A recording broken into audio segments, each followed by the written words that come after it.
चला, पण कालच्या लेक्चरमध्ये जे आहे काय पाहिलं होतं? कर्तरी प्रयोग. कर्तरी प्रयोगाचे किती प्रकार पडतात? दोन. एक सकर्मक कर्तरी आणि दुसरा अकर्मक कर्तरी. बरोबर आहे. बरं, कर्तरी प्रयोग जे आहे, कर्तरी प्रयोगातला कर्ता नेहमीच कोणत्या विभक्तीमध्ये असतो रे? प्रथमा विभक्तीमध्ये असतो. आणि त्याच्यात जर कर्म जर असेल तर कर्म कोणत्या विभक्तीमध्ये असतं? प्रथमा किंवा द्वितीय विभक्तीमध्ये असतं. बरोबर आहे. कर्म कोणत्या विभक्तीमध्ये असतं? तर प्रथमा किंवा द्वितीय विभक्तीमध्ये असतं. आणि कर्तरी प्रयोगाचे किती प्रकार पडतात मग? दोन प्रकार पडतात. कर्तरी प्रयोगाचे प्रकार किती पडतात? दोन. कोणकोणते? सकर्मक कर्तरी आणि अकर्मक कर्तरी प्रयोग. बरोबर आहे. सकर्मक कर्तरी प्रयोग म्हणजे काय? जर वाक्याचा कर्ता प्रथमा विभक्तीमध्ये असेल आणि कर्म प्रथमा किंवा द्वितीय विभक्तीमध्ये असेल तर कोणता प्रयोग होतो? सकर्मक कर्तरी प्रयोग होतो. बरोबर आहे. आणि अकर्मक कर्तरी प्रयोग म्हटलं तर अकर्मक कर्तरी प्रयोग कसा होईल मग? वाक्यामध्ये काय नसेल? कर्म नसेल आणि कर्ता कोणत्या विभक्तीमध्ये असेल? कर्ता कोणत्या विभक्तीमध्ये असेल? प्रथमा विभक्तीमध्ये असेल. त्याच्यानंतर द्विकर्मक वाक्याचा तुम्हाला मी प्रयोग सांगितला. ठीक आहे. द्विकर्मक वाक्याचा कधीच कोणता प्रयोग होत नाही? भावे प्रयोग होत नाही. मग द्विकर्मक वाक्यामध्ये जर आपलं जे क्रियापद आहे हे क्रियापद जर भूतकाळी वर्तमान काळी असेल, क्रियापद कसं असेल? वर्तमान काळी असेल तर प्रयोग कोणता होतो? सकर्मक कर्तरी. आणि जर क्रियापद भूतकाळी असेल तर प्रधान कर्मणी प्रयोग होत असतो. जर वाक्यामध्ये दोन कर्म जर असतील तर फक्त आपल्याला त्या ठिकाणी काय बघायचं? त्याचं क्रियापद. वर्तमान काळी असेल तर काय ठोकायचा आणि भूतकाळी असेल तर काय? ठीक आहे. हे आपण मागच्या लेक्चरमध्ये पाहिलं होतं आणि आपला त्या ठिकाणी कर्तरी प्रयोग जो आहे तो कर्तरी प्रयोग संपलेला होता. आता जे आहे, आता आपल्याला या ठिकाणी कर्मणी प्रयोग पाहायचा आहे. कोणता प्रयोग पाहायचा आहे? आता कर्मणी प्रयोग म्हणजे काय माहिती आहे? वाक्यातील कर्ता आपलं क्रियापद जे आहे, ठीक आहे, वाक्यातील क्रियापद कुणानुसार बदलत असेल कर्मणी प्रयोगामध्ये? बघा, क्रियापद जे असतं वाक्यातलं हे कर्माच्या लिंग आणि वचनानुसार बदलतं. कुणाकुणानुसार बदलतं सांगा? परंतु कर्माचा आपल्याला पुरुष बदलता येत नाही. ही पण गोष्ट आपण लक्षात ठेवा. कर्माचा काय बदलता येत नाही सांगा? कर्माचा पुरुष बदलता येत नाही. आलं लक्षामध्ये? मग कर्माच्या कशा कशामध्ये बदल केल्याच्या नंतर क्रियापदामध्ये बदल होऊ शकतो? लिंगामध्ये आणि वचनामध्ये बदल झाला की त्या ठिकाणी क्रियापदाच्या रूपामध्ये बदल होतो. त्यावेळेला कोणता प्रयोग होतो? मग कर्मणी प्रयोग होतो. आणि दुसरं, आणि कर्माचा काय बदलता येत नाही आपल्याला? पुरुष बदलता येत नाही. आणि दुसरं सगळ्यात महत्वाचा मुद्दा या ठिकाणी हे लक्षात घ्या पोरं हो, की हे जे कर्मणी प्रयोग जे आहे ना, वाक्यात कर्म असल्याशिवाय, ठीक आहे, किंवा कर्म आल्याशिवाय कर्मणी प्रयोग होतच नाही. ठीक आहे. म्हणजे वाक्यात या ठिकाणी काय यावं लागेल रे पोरं हो? कर्म यावंच लागेल. कर्म जर नसेल तर कर्मणी प्रयोग होईल का? म्हणजे वाक्यात कर्मणी प्रयोगाच्या वाक्यामध्ये हमखास काय असतं? कर्म असतं. आलं लक्षामध्ये? परंतु आता आपल्याला पुढची एक गोष्ट या ठिकाणी लक्षात घ्यायची आहे. वाक्यात कर्म असल्याशिवाय तर कर्मणी प्रयोग होणारच नाही. बरोबर आहे. आणि वाक्यातील क्रियापद कुणानुसार बदलतं ते सांगा? कर्मानुसार बदलतं. आता कसं ते पहा, मी या ठिकाणी असं म्हटलं पहा, रामाने पाणीपुरी खाली. काय खाली पोरं हो? जसं तुम्ही खाता तसं रामानं पण खाली पाणीपुरी खाल्ली. ठीक आहे. रामाने पाणीपुरी खाल्ली. वाक्याचा कर्ता कोणता आहे? कर्म कोणता आहे? कोणतं आहे? पाणीपुरी. आणि खाल्ली हे काय आहे? क्रियापद आहे. बरोबर आहे. आता वाक्याचा कर्ता कोण आहे? राम. आपण काय म्हणालो माहित आहे का? कुणानुसार आता क्रियापदाच्या रूपात बदल झाला पाहिजे? कर्मानुसार. आणि कर्माच्या कशानुसार? मग आता पाणीपुरी खाली, पाणीपुरी हा शब्द कोणत्या लिंगामध्ये येते सांगा? पाणीपुरी, ती पुरी म्हणजे कोणतं झालं लिंग? हे स्त्रीलिंग. लक्षामध्ये. ठीक आहे. आणि मग पाणीपुरीच्या ठिकाणी मी टाकला समजा बटाटे वडा. काय टाकला पूर्व? हो, बटाटे वडा. मग आता मला सांगा, रामाने बटाटा वडा खाल्ली की खाल्ला? कुणानुसार बदलायले? खरं खरं सांगा. अहो, कर्मानुसार बदलायले. आपण इथं कर्माचं काय चेंज केलं सांगा बरं? काय? लिंग चेंज केलं. लक्षामध्ये. पाणीपुरीला काय केलं? आणि आता मी या ठिकाणी पहा, बटाटे वडा. बटाटे वडा म्हणलं एक वचनी की अनेक वचनी? अहो, आणि त्याचं अनेक वचन करा बरं. अहो, बटाटे वडे. आता इकडं काय होईल बरं? हो, खाल्ले. खाल्ली, खाल्ला, खाल्ले. कुणानुसार बदल व्हालाय? कुणानुसार व्हालाय? बर. आता या ठिकाणी आणखीन एक विशेष महत्वाचा मुद्दा लक्षात ठेवायचा. कर्तरी प्रयोगामध्ये आणि कर्मणी प्रयोगामध्ये फरक हा आहे बरं. हो, तुम्ही बाकीचं लॉजिकच लावायचं नाही. इकडे मी एका बाजूला कर्तरी लिहालो. ठीक आहे. आणि हो का, इकडे जे आहे वाटलं जरा खाली लिहितो. ठीक आहे. तुम्हाला समजाले की समजायला गेले एवढं सांगत चला मला. कर्तरी आणि इकडं कर्मणी. मी तुम्हाला कर्तरी प्रयोग शिकवलाय. तर कर्तरी प्रयोगातला जो कर्ता असतो ना बरोबर, हो, कर्ता. हा कर्ता कोणत्या विभक्तीत असतो? चटकन सांगा. नेहमी का कधी कधी? नेहमीच कोणत्या विभक्तीमध्ये असतो? प्रथमा विभक्तीमध्ये असतो. आणि याच्यात जर कर्म जर असेल तर कर्म प्रथमा विभक्तीमध्ये किंवा द्वितीय विभक्तीमध्ये असतं. करेक्ट. ठीक आहे. इथं महत्वाचं काय की कर्ता कोणत्या विभक्तीत आहे? प्रथमा. ठीक आहे. मग कर्मणी प्रयोगामध्ये जर आलो का आपण, तर कर्मणी प्रयोगातील कर्ता जो आहे, कर्मणी प्रयोगातील कर्ता, हा कर्ता कधीच म्हणालो बरं का, प्रथमा विभक्तीत नसतो. प्रथमा विभक्तीत नसतो. दोघातला फरक कळला का? विभक्तीत नसतो. आणि इथला नेहमीच कोणत्या विभक्तीत असतो? आणि हे कोणत्या विभक्तीत नसतो? प्रथमा विभक्तीमध्ये नसतो. वाक्यातला कर्ता प्रथमा विभक्तीत नाही दिसला. ठीक आहे. हे प्रथमा विभक्तीत नसतं, प्रथमा विभक्तीमध्ये नसतं. म्हणजे मग इथं विभक्ती कोणती असेल कर्त्याची? तर पहा, कर्त्याची जी विभक्ती जी असते इथं कर्ता, आणि या कर्त्याची जी विभक्ती असते, इथल्या कर्त्याची विभक्ती एक तर तृतीय विभक्ती असते. ठीक आहे. त्याचबरोबर सविकरणी तृतीया असते. सविकरणी तृतीया. आता सविकरणी तृतीया काय ही तुम्हाला मी विभक्तीमध्ये सांगितलेलंच आहे, तरी पण एकदा या ठिकाणी सांगून टाकतो. ठीक आहे. सविकरणी तृतीया असते. किंवा या ठिकाणी कर्त्याची विभक्ती चतुर्थी असते, किंवा कर्त्याची विभक्ती षष्ठीही असू शकते. ठीक आहे. कोणत्या कोणत्या विभक्तीत करता याला येतं सांगा?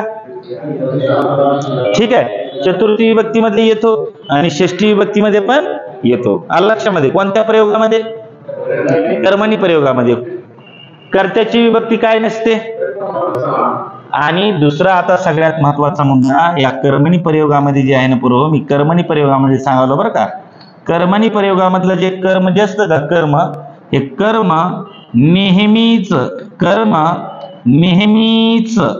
नेहमीच प्रथमा विभक्तीत असतं. कोणत्या विभक्तीमध्ये असतं रे पोरं? हो, प्रथमा विभक्तीमध्ये असतं. कर्म जे आहे हे कर्म नेहमीच कोणत्या विभक्तीमध्ये असतं? प्रथमा विभक्तीमध्ये असतं. आणि इकडं कर्ता नेहमीच आणि इकडं कर्म नेहमीच. हे लक्षात ठेवायचं की कर्मणी प्रयोगातलं कर्म जे आहे हे नेहमीच कोणत्या विभक्तीमध्ये असतं? प्रथमा विभक्तीमध्ये असतं. लक्षामध्ये. ठीक आहे.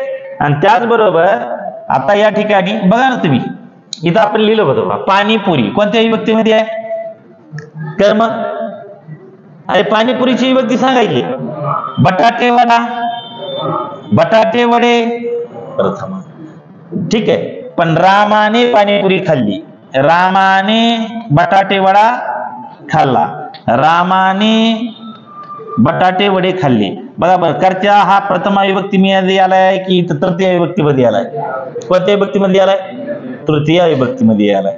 ठीक आहे, तृतीय विभक्तीच का? कारण ने, ए, सी हे कोणत्या विभक्तीचे प्रत्यय आहेत रे? तृतीय विभक्तीचे प्रत्यय आहेत. कोणत्या विभक्तीचे प्रत्यय आहेत?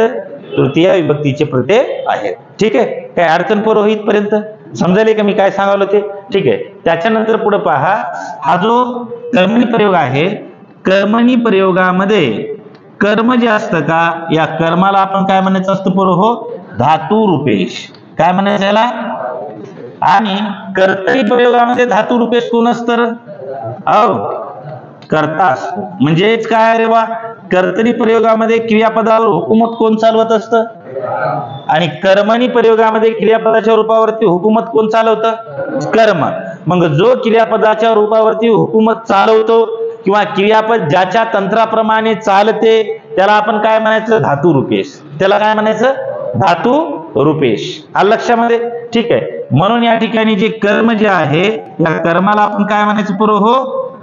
कर्तरी प्रयोगामध्ये कोण धातू रूपेश असतं?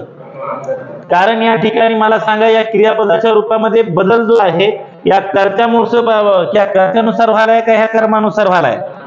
कर्मानुसार त्याच्या मध्ये बदल होतो, म्हणून ह्या कर्मालाच काय म्हणत असतो पुरो हो? धातू रूपेश. कारण क्रियापदाच्या मूळ धातूवरती त्याचा काय चालत असतो? प्रभाव म्हणजे पडत असतो. किंवा क्रियापद कुणानुसार तंत्राप्रमाणे चालतं? या ठिकाणी कर्माच्या तंत्राप्रमाणे चालतं, म्हणून त्याला आपण या ठिकाणी काय म्हणायचं? धातू रूपेश. ठीक आहे, धातू रूपेशचा अर्थच आहे की क्रियापदाच्या रूपावरती हुकूमत गाजवणारा. आलं का लक्षामध्ये? ठीक आहे. आता याच्यानंतर जे आहे पुढे पहा, कर्म धातू रूपेश असतं असं मी या ठिकाणी म्हणालो. 2-3 मुद्दे या कर्मणी प्रयोगाच्या बाबतीमध्ये तुम्ही लक्षातच ठेवायचे. काय काय लक्षात ठेवायचं?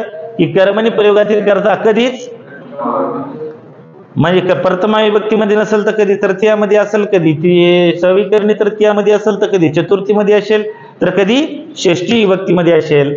आणि कर्म नेहमीच कोणत्या विभक्तीमध्ये असेल? इथं प्रथमा विभक्तीमध्ये. आणि कर्म कसं असतं रे? धातू रूपेश. कर्म कसं असतं? धातू रूपेश. आलं लक्षात? धातू रूपेश म्हणजे काय? धातूच्या रूपावरती हुकूमत चालवणारे. आलं लक्षामध्ये? धातूच्या रूपावरती हुकूमत चालवणारे. आलं लक्षामध्ये? मग आता इकडे आपण एकदा कर्मणी प्रयोग बघून घेऊया. ठीक आहे, बघा कर्मणी प्रयोग. कर्माच्या लिंग वचनानुसार क्रियापदाच्या रूपात बदल होत असेल तर त्यास कोणता प्रयोग म्हणायचा पुरो हो? आणि कर्माचा काय बदलता येत नाही? पुरुष बदलता येत नाही. रामाने आंबा खाल्ला. रामाने आंबा खाल्ला. आता आंबाची ऐवजी आपण या ठिकाणी काय घेतली पुरो हो? मग इथं आपण काय बदललं? कर्माचं लिंग. मग खाल्लाचं काय झालं? खाल्ली. खाल्लाचं काय झालं? खाल्ली. रामाने चिंच खाल्ली. आता रामाने मासे खाल्ले. आता कर्माचं आपण काय बदललं? या ठिकाणी वचन बदललं ना. मासा एक वचन आणि मासे अनेक वचन, किंवा चिंचचं अनेक वचन चिंचा होतं. ठीक आहे, मग आपण चिंचाच्या ठिकाणी चिंचा खाल्ली की खाल्ल्या? आल्या लक्षामध्ये? कुणानुसार बदलालंय? हे कर्मानुसार बदलाले. मग कर्माचे वचन बदललं ते क्रियापद काय झालं पुरो? इथं खाल्ले. आलं लक्षामध्ये? ठीक आहे. त्याच्यानंतर आता पुढे पहा, कर्मणी प्रयोगाची वैशिष्ट्ये. वाक्यात कर्म असेल तरच कर्मणी प्रयोग होतो, आणि कर्म नसेल तर कर्मणी प्रयोग होत नाही. म्हणजे कर्मणी प्रयोग जर व्हायचा जर असेल तर वाक्यात 100% काय यायला पाहिजे? काय यायला पाहिजे? कर्म यायलाच पाहिजे, तरच काय होईल? कर्मणी प्रयोग होईल. कर्माच्या लिंग वचनानुसार क्रियापदाच्या रूपात बदल होत असेल तर त्यास कर्मणी प्रयोग असे म्हणतात. आणि कर्मणी प्रयोगातील क्रियापद नेहमीच कसं असतंय पुरो हो? म्हणजे त्या वाक्यामध्ये कर्म आल्याशिवाय काय होत नाही? कर्मणी प्रयोग होत नाही. आणि कर्म आलं की मग त्याला आपण सकर्मक म्हणतो का अकर्मक म्हणतो? काय म्हणतो? सकर्मक असं म्हणतो. कर्मणी प्रयोगात कर्म नेहमीच कोणत्या विभक्तीमध्ये असते? प्रथमा विभक्तीमध्ये असते. म्हणजे प्रथमा विभक्तीलाच काय म्हणतो रे आपण? अप्रत्ययी द्वितीया. ठीक आहे, काय म्हणतो? अप्रत्ययी द्वितीया असं म्हणतो. ठीक आहे. कर्मणी प्रयोगातील कर्ता कधीच प्रथमा विभक्तीमध्ये नसतो. कर्मणी प्रयोगातील कर्ता हा तृतीया, सविकरणी तृतीया, चतुर्थी, षष्ठी विभक्तीत व कधी कधी त्याला कडून या शब्दयोगी अवयवांचा देखील प्रत्यय लागतो. ठीक आहे, पहा मग कोणत्या कोणत्या विभक्तीत असू शकतो? तृतीया, सविकरणी तृतीया, चतुर्थी, षष्ठी आणि कडून या शब्दयोगी अव्ययांत देखील तो असतो. लक्षामध्ये. ठीक आहे. त्याच्यानंतर पुढे पहा, कर्मणी प्रयोगात कर्म धातू रूपेच असते. धातू रूपेच म्हणजेच क्रियापदाच्या धातूवर हुकूमत चालवते आणि क्रियापद भूतकाळी आणि शक्य आणि संयुक्त असते. ह्याच्यात क्रियापद कसं कसं असतं रे? भूतकाळी असू शकतं, शक्य पण असू शकतं आणि संयुक्त पण असू शकते. लक्षामध्ये. क्रियापद भूतकाळी, शक्य आणि संयुक्त असते. ठीक आहे. लक्षामध्ये. इथपर्यंत कुणाच्या मनामध्ये काही शंका? बोला लवकर. काय शंका आहे का? नाही ना? कळालं का हे सगळं? मग आता जे कर्मणी प्रयोग जे आहेत त्या कर्मणी प्रयोगाचे मुख्य 2 प्रकार सांगितलेले आहेत मोरो केशव दामले यांनी. किती प्रकार सांगितलेले आहेत?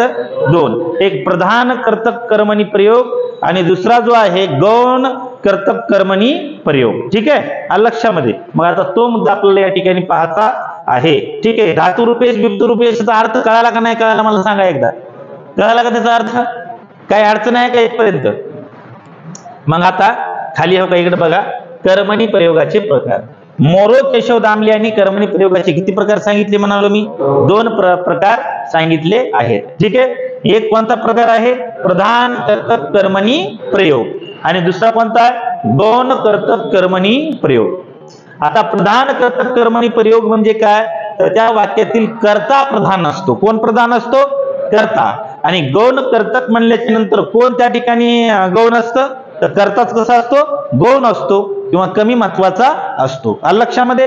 ठीक आहे. आणि एरवी तर काय होतं माहिती आहे, इथं मोरो केशव दामले यांनी सांगितलेलं आहे म्हणून मी इथं तुम्हाला सांगितलं. ठीक आहे. परंतु एरवी पुस्तकामध्ये काय दिलेलं माहिती आहे का? डायरेक्ट प्रधान कर्तक कर्मणी प्रयोग, शक्य कर्मणी प्रयोग, नवीन कर्मणी प्रयोग. पण जर विचारले की मोरो केशव दामले यांनी कर्मणी प्रयोगाचे किती प्रकार सांगितलेले आहेत, किती सांगायचे? 2 कोणकोणते आहेत? एक प्रधान कर्तक कर्मणी प्रयोग आणि दुसरा कोणता आहे? गौण कर्तक कर्मणी प्रयोग. लक्षात. गौण कर्तक कर्मणी प्रयोगाचे किती प्रकार पडतात? 4 कोणकोणते पडतात? शक्य कर्मणी प्रयोग, नवीन कर्मणी प्रयोग, समापन कर्मणी प्रयोग आणि प्राचीन कर्मणी प्रयोग. लक्षामध्ये. ठीक आहे. गौण कर्तक कर्मणी प्रयोगाचे किती प्रकार झाले? 4 कोणकोणते झाले? शक्य, नवीन, समापन, प्राचीन. लक्षामध्ये. असे किती प्रकार झाले? 4 प्रकार झाले. लक्षामध्ये. ठीक आहे. मग आता आपण एक प्रकार या ठिकाणी पाहूयात. पहिला प्रकार कोणता आहे रे बा? प्रधान कर्तक कर्मणी प्रयोग. तर सगळ्यांनी हो का इकडे नीट लक्ष देऊन ऐकायचं की प्रधान कर्तक कर्मणी प्रयोग आपण मानायचं कशाला? याच्या वैशिष्ट्यावरूनच आपण समजून घ्यायचं. लक्षामध्ये. ठीक आहे. याचं वैशिष्ट्य पहा. कर्मणी प्रयोगातील कर्ता जेव्हा तृतीया विभक्तीत असतो. कोणत्या विभक्तीमध्ये असतो? आणि कर्म कोणत्या विभक्तीमध्ये? प्रथमा विभक्तीमध्ये असते. ठीक आहे. तेव्हा तो साधा कर्मणी प्रयोग होतो. पहा. प्रधान कर्तक कर्मणी प्रयोगाला दुसरं नाव कोणतं आहे? हो, साधा कर्मणी प्रयोग. प्रधान कर्तक कर्मणी प्रयोगाला दुसरं नाव कोणतं आहे? सांगा पटकन. साधा कर्मणी प्रयोग. मग तुम्हाला साधा कर्मणी प्रयोग विचारला काय किंवा प्रधान कर्तक कर्मणी प्रयोग विचारला काय, दोन्हीचंही उत्तर काय येईल? मग एकच. आलं का लक्षामध्ये? कारण दोघं जे आहेत ते एकमेकाला पर्यायी नावं त्या ठिकाणी आहेत. लक्षामध्ये. मग याचं वैशिष्ट्य काय आणि कोणत्या तृतीयेमध्ये? तर इथं शब्द राहिलाय पहा, शुद्ध तृतीया विभक्तीमध्ये. कोणत्या तृतीया विभक्तीमध्ये असतं ते? मग शुद्ध तृतीया विभक्ती म्हणजे जो वाक्याचा कर्ता असेल, ठीक आहे, जोही कोणी वाक्याचा कर्ता असेल, ठीक आहे, त्या कर्त्याला कोणत्या विभक्तीचा प्रत्यय लागलेला असेल? ने लागलेला असेल. ठीक आहे. सी लागलेला असेल आणि नी लागलेला असेल. एवढं लक्षात ठेवा. आता तृतीय विभक्तीचे प्रत्यय कोणते आहेत? हो, ने, ए, सी. बरोबर आहे. ने, ए, सी आणि नी, सी, ई, ही. लक्षामध्ये. तर या ठिकाणी इथं म्हणजे हमखास शक्यतो या ठिकाणी नेवालाच प्रत्यय येतो. ठीक आहे. कधी कधी या ठिकाणी नी बी येईल आणि कधी कधी काय येईल? सी पण येईल. लक्षामध्ये. आता उदाहरणार्थ तुम्ही या ठिकाणी खाली पहा. ठीक आहे. सांगा बरं. प्रधान कर्तक कर्मणी प्रयोगातील कर्ता जो आहे तो कोणत्या विभक्तीमध्ये असतो? शुद्ध. कोणत्या? शुद्ध तृतीया विभक्तीमध्ये म्हणायचं. कोणत्या विभक्तीमध्ये म्हणायचं? शुद्ध तृतीया विभक्तीमध्ये म्हणायचं. लक्षामध्ये. ठीक आहे. आणि तृतीया विभक्तीचे प्रत्यय कोणते आहेत? ने, ए, सी, नी, सी, ई, ही. हे तृतीया विभक्तीचे प्रत्यय आहेत. आणि कर्म कायम कोणत्या विभक्तीमध्ये असेल? बरं, कर्म आल्याशिवाय वाक्यामध्ये काय होत नसतं? कर्मणी प्रयोग होतच नसतो. लक्षामध्ये. ठीक आहे. आणि कर्म कायम कोणत्या विभक्तीमध्ये असायला पाहिजे? सांगा बरं. कोणत्या? प्रथमा विभक्तीमध्ये असायला पाहिजे. ठीक आहे.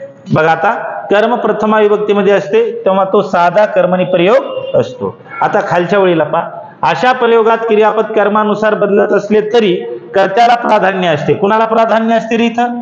कर्त्याला प्राधान्य असते, म्हणून त्याला काय म्हणायचं? प्रधान कर्तक कर्मणी प्रयोग म्हणायचं. कुणाला महत्व असतं अशा याच्यामध्ये? कर्त्याला महत्व असतं, म्हणून त्याला काय म्हणायचं? प्रधान कर्तक कर्मणी प्रयोग जे आहे ते प्रधान कर्तक कर्मणी प्रयोग असं म्हणायचं. आलं लक्षामध्ये? ठीक आहे. इकडे बसून घे. काय म्हणायचं त्याला? प्रधान कर्तक कर्मणी प्रयोग असं म्हणायचं. आलं लक्षामध्ये? ठीक आहे. कर्ता तृतीय विभक्तीमध्ये असतो, कर्म प्रथमा विभक्तीमध्ये असते आणि क्रियापद कोणत्या काळातलं असतं इथं? भूतकाळातलं असतं. एवढं तुम्हाला दिसलं की तो प्रधान कर्तक कर्मणी किंवा साधा कर्मणी झाला. ठीक आहे. बघा आता खाली या ठिकाणी त्याची उदाहरणं. ठीक आहे. शिक्षकांनी प्रश्न विचारले. ठीक आहे. वाक्याचा कर्ता कोणता आहे? कोण आहे? शिक्षक. कोणत्या विभक्तीमध्ये आहे? अहो, तृतीय विभक्ती कशी कळली तुम्हाला? मी आता सांगितलं की ने ए सी हे कोणत्या विभक्तीचे प्रत्यय आहेत? तृतीय विभक्तीचे प्रत्यय आहेत. ठीक आहे. मग या ठिकाणी शिक्षकांनी ह्याची विभक्ती कोणती झाली चटकन बघायचं. कर्त्याची विभक्ती बघायची आधी. विभक्ती कोणती आहे? तृतीय विभक्ती आहे. आलं लक्षामध्ये? कोणती विभक्ती आहे? तृतीय विभक्ती आहे. कर्म कोणता आहे? प्रश्न. आणि मग प्रश्न हे जर कर्म जर असेल तर त्या ठिकाणी विभक्ती कोणती आहे? प्रथमा. आणि क्रियापद कोणता आहे? विचारले. ठीक आहे. मग आता या ठिकाणी पहा, शिक्षकांनी प्रश्न विचारले. आलं लक्षामध्ये? शिक्षकांनी प्रश्न विचारले. वाक्याचा कर्ता कोणता आहे? त्याला कोणता प्रत्यय लागलाय? मी. म्हणजे ह्याची विभक्ती कोणती झाली? तृतीय. मग शुद्ध तृतीयमध्ये आहे का सविकरणी तृतीयामध्ये आहे? शुद्ध तृतीय. चाने असं जर शेवटी जर आलं तर त्याला सविकरणी म्हणायचं, की पुढे मी तुम्हाला सांगणार आहे. ठीक आहे. आता इकडे पहा, प्रश्न हे काय वाक्यातलं? कर्म आहे. काय आहे? कर्म. आणि बघा बरं कर्मानुसार बदलते की नाही? शिक्षकांनी मुद्दा विचारला. मुद्दा विचारला. मग मुद्दा या ठिकाणी केला की विचारलेचं काय झालंय? मग आपलं विचारलेचं काय झालंय? विचारला. म्हणजे कोणता प्रयोग झाला हा? आता तुम्ही तिथं बदलून बघणार की इकडे कर्त्याकडे लक्ष देणार? कर्त्याकडे आणि कर्माकडे. कर्ता जर विभक्ती प्रत्ययांत जर आला आणि कर्म प्रथमामध्ये जर आलं तर 100% कोणता प्रयोग होत असतो? बरोबर, कर्मणी. आलं लक्षात? ठीक आहे. शिक्षकांनी प्रश्न विचारला. ठीक आहे. आता या ठिकाणी हे जे प्रश्न आहे ना, हे प्रश्न इथं ह्या प्रश्नाचं जर तुम्हाला या ठिकाणी जर वचन जर विचारलं तर हे अनेक वचन आहे. हे कसं आहे रे पोरं? हो, अनेक वचन आहे. अनेक वचन आणि एक वचन दोन्हीही सारखंच राहतं. आणि प्रश्न विचारला तर इथं प्रश्न किती आहे? कोणत्या वचनात आहे? एक वचनात आहे. आलं लक्षामध्ये? ठीक आहे. परमेश्वराने अभ्यास केला. ठीक आहे. हे परमेश्वर. परमेश्वराने अभ्यास केला. परमेश्वराची कशावर क्रिया व्हायली? अभ्यासावर. वाक्याचा कर्ता कोणता आहे? परमेश्वर. ठीक आहे. परमेश्वराची क्रिया कोणावर व्हायली? अभ्यासावर. अभ्यास हे कोणत्या विभक्तीमध्ये आहे? प्रथमा विभक्तीमध्ये आहे. कोणत्या विभक्तीमध्ये आहे? प्रथमा विभक्तीमध्ये आहे. आणि हे कोणत्या विभक्तीमध्ये आहे? तृतीय विभक्तीमध्ये आहे. आलं लक्षामध्ये? ठीक आहे. मग आता मला सांगा या ठिकाणी हा प्रयोग कोणता होईल? हो, कर्मणी प्रयोग होईल ना. कोणता कर्मणी होईल? प्रधान कर्मणी. आलं लक्षात? आणि याच्यात अभ्यास महत्वाचा नाही, परमेश्वर महत्वाचा आहे. कोण महत्वाचा आहे? म्हणजे इथं कर्ता महत्वाचा आहे. कर्ता महत्वाचा आहे म्हणून ह्यालाच काय म्हणायचं? प्रधान कर्तक कर्मणी. आलं लक्षामध्ये? समजले की समजणं गेले? इकडे पहा, शिक्षकाने शंका विचारली. ठीक आहे. आता या ठिकाणी शिक्षकाने शंका विचारली. विचारलेली काय आहे? कोण विचारलाय? वाक्याचा कर्ता कोण आहे? कोणत्या विभक्तीत आहे? बोला पटकन. तृतीय विभक्तीमध्ये आहे. आणि शंका कोणत्या विभक्तीत आहे? प्रथमा विभक्तीमध्ये आहे. आलं लक्षामध्ये? म्हणून हा प्रयोग कोणता होईल? प्रधान कर्तक कर्मणी प्रयोग. आलं लक्षामध्ये? पुढे पहा, मधुने चित्र काढले. वाक्याचा कर्ता कोण आहे? मधु. आणि कर्म कोणता आहे? चित्र. आलं लक्षात? आता चित्राची विभक्ती सांगा आणि मधुची विभक्ती सांगा. कोणती आहे? कोणती आहे? हा, आलं लक्षामध्ये? म्हणून हा कोणता प्रयोग होईल? कोणता होईल? आता इकडे पहा, त्यांनी प्रसाद दिला. त्यांनी प्रसाद दिला. ठीक आहे. त्यांनी प्रसाद दिला. वाक्याचा कर्ता कोणता आहे? कोणता आहे? त्यांनी, आणि कर्म कोणतं आहे, कर्त्याला कोणता प्रत्यय लागलाय, नी, आणि प्रसाद कोणत्या विभक्तीमध्ये आहे, म्हणजे 100% हा प्रयोग कोणता झाला. तुम्ही कायम प्रयोग ओळखत असताना काय कराल की अगोदर वाक्याचा कर्ता आणि त्याच्यानंतर कर्म आहे का नाही ते चेक करायचे. ठीक आहे, आणि त्यांची विभक्ती बघायची, बस प्रयोग त्याच्यावरच आपल्याला समजतो. लक्षामध्ये. ठीक आहे, प्रधान कर्तक कर्मणी प्रयोग. ठीक आहे, त्याने चहा घेतला, घेणारा कोण आहे, कोणत्या विभक्तीमध्ये आहे, तृतीया, आणि चहा कोणत्या विभक्तीमध्ये आहे, प्रथमा. म्हणजे असा जर असेल तर काय झाला, प्रधान कर्मणी प्रयोग. ठीक आहे, प्रधान कर्तक कर्मणी प्रयोग. त्याने दूध घेतले. ठीक आहे, तेच आहे. त्याने कॉफी घेतली, कुणानुसार क्रियापद बदलाले, कर्मानुसार. चहा, दूध, कॉफी याच्यानुसार क्रियापद बदलाले की नाही बदलाले, बरोबर आहे. नेक्स्ट, मी पेढा खाल्ला. ठीक आहे, कुणानुसार बदलाले, कर्मानुसार. आलं लक्षात. आता मी ह्या मीची विभक्ती जर तुम्हाला विचारली तर मीची विभक्ती कोणती सांगता सांगा. आता तर दिसेना ना त्याला ने गी लागलेला असा काही. ठीक आहे, का दिसालाय, हा जमानादार तिथं मारतात. हा का इथं काय करायचं आता, मग कुणाला टाकू आता सांगा, टाका माकड, टाका माकडी, टाका काही टाका, माकड आणि पेढा. हो पहा, आता या ठिकाणी काय होईल माहिती आहे का, मी असं लिहिलं पहा, रामाने पेढा खाल्ला. म्हणजे ह्याची कोणती विभक्ती झाली, ही तृतीया विभक्ती झाली. कोणती विभक्ती झाली, ही तृतीया विभक्ती झाली. लक्षामध्ये. आणि मग पेढा कोणत्या विभक्तीमध्ये आहे, प्रथमा विभक्तीमध्ये आहे. पुढचं पहा, आईने भाजी चिरली. आईची क्रिया कुणावर झाली, कर्ता कोण आहे, कर्म कोणता आहे, भाजी. लक्षामध्ये. मग कर्माची विभक्ती कोणती आहे, कर्माची प्रथमा आणि कर्त्याची तृतीया. लक्षामध्ये. प्रयोग, प्रधान कर्तक कर्मणी प्रयोग. मी पेढे खाल्ले, इथं काय बदललंय आपण, कर्माचं वचन, तिकडे पेढा आणि इथं पेढे. अलग लक्षात, बदललंय की नाही. शिवमने सफरचंद खाल्ले, कर्ता बघा, कर्त्या आहे का प्रथमेमध्ये, मग कोणत्या विभक्तीमध्ये आहे, तृतीया विभक्तीमध्ये आहे. कोणत्या विभक्तीमध्ये आहे रे बाबा, तृतीया. शिपायाने चोर पकडला, शिपायाने चोर पकडला, कर्ता कर्म चोर. लक्षात. मग आता कर्त्याला तृतीयाचा प्रत्यय आहे, चोर प्रथमा विभक्तीमध्ये आहे.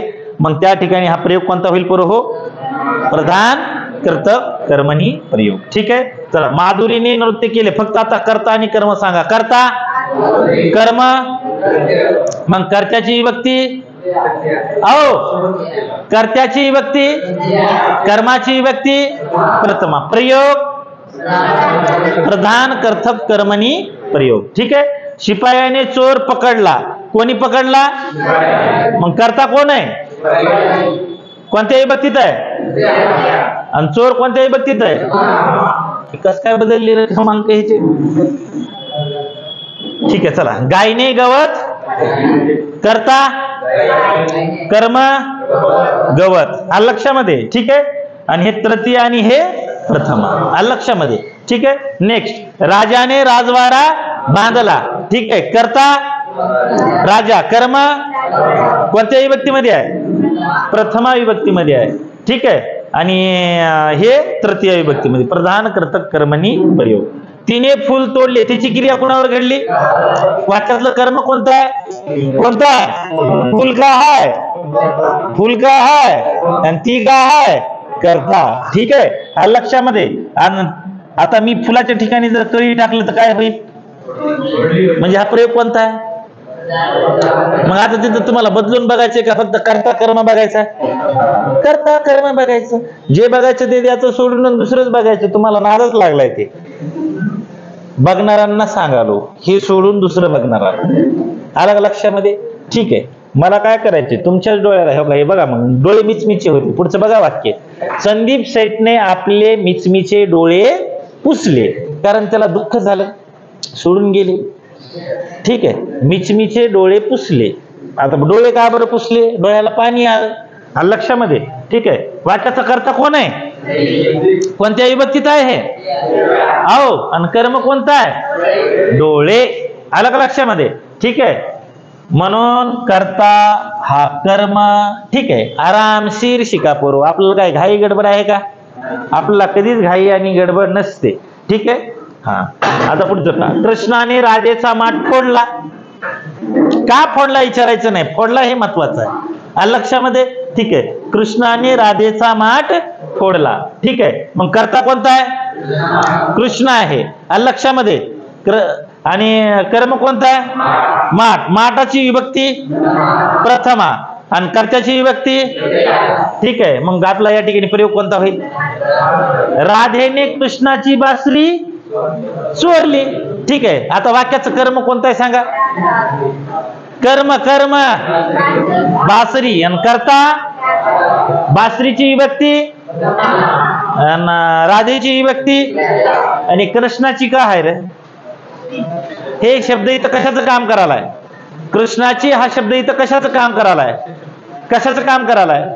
तर इथं हा विशेषणाचं काम करायलाय. आणि हे विशेषण कुणाबद्दल अधिकची माहिती सांगाले? कुणाबद्दल? बासरी बद्दल. आलं लक्षामध्ये? ठीक आहे. म्हणून ही गोष्ट सगळ्यांनी लक्षात ठेवा की हे आहे विशेषण. हो, हे आहे कर्ता आणि हे आहे कर्म. ओके, ठीक आहे. आणि त्याच्यानंतर पहा, शेतकऱ्याने शेतकऱ्याची क्रिया कुणावर झाली? शेतावर झाली. मग याची कोणती विभक्ती आहे? याची कोणती विभक्ती आहे? प्रथमा आहे. आलं लक्षामध्ये? इथपर्यंत कुणाच्या मनामध्ये काही शंका पोरं हो? काही नाही ना? मग मी तुम्हाला आज कोणता प्रयोग सांगितला? कर्मणी प्रयोग. कोणता प्रयोग सांगितला पोरं हो? कर्मणी प्रयोग. कर्मणी प्रयोगाचे मुख्य किती प्रकार पडतात? दोन. प्रधान कर्तक कर्मणी प्रयोग आणि दुसरा गौण कर्तक कर्मणी प्रयोग. आणि हे दोन प्रकार कुणी सांगितलेले आहेत? मोरो केशव दामले यांनी याचे दोन प्रकार सांगितलेले आहेत. आणि मुख्य प्रयोगाचेच प्रकार जर विचारले तर 3. आलं लक्षामध्ये? ठीक आहे. इथपर्यंत कुणाच्या मनामध्ये काही शंका? सांगा मग. कर्मणी प्रयोगाचा कर्ता कोणत्या विभक्तीत असतो? प्रथमा विभक्तीमध्ये असतो का? आणि कर्म प्रथमा विभक्तीतच असतं. कर्म कोणत्या विभक्तीमध्ये असतं? प्रथमा विभक्तीमध्ये असतं. आलं लक्षामध्ये? ठीक आहे. आणि त्याच्यानंतर धातुरूपेश कोण असतं रे कर्मणी प्रयोगामध्ये? धातुरूपेश कोण असतं कर्मणी प्रयोगात? कोण असतं? अरे कर्मणी प्रयोगामध्ये धातुरूपेश कोण असतं? कर्म असतं. कोण असतं? आणि कर्तरी प्रयोगामध्ये? ठीक आहे. आलं लक्षामध्ये? लक्षात आला असं गृहीत धरून मी हे लेक्चर इथं थांबवतो. ठीक आहे. चला, जय हिंद, जय महाराष्ट्र. सायंकाळी 7 वाजता या. आलं लक्षामध्ये? ठीक आहे. राहिलेलं जे आहे त्याच्यामध्ये मी तुम्हाला कंटिन्यू करून देतो. आता मग आपलं बेसिक मराठीचं चालू होईल लेक्चर. ओके, ठीक आहे. थांबू. ओके.